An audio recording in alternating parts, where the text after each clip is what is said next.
গালে মারবো জুতা মোরা, চাঁদাবাজ আর সন্ত্রাসীরা সাবধান হ তোরা, দলে দলে তোদের গায়ে মারবো থুথু মোরা।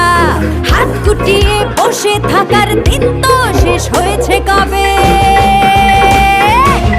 এই খাঁচা ভাঙতে হবে, এই শিকল ছিঁড়তে হবে, অনিয়মের দেয়াল ভেঙে স্বদেশটাকে গড়তে হবে। এই খাঁচা ভাঙতে হবে, এই শিকল ছিঁড়তে হবে।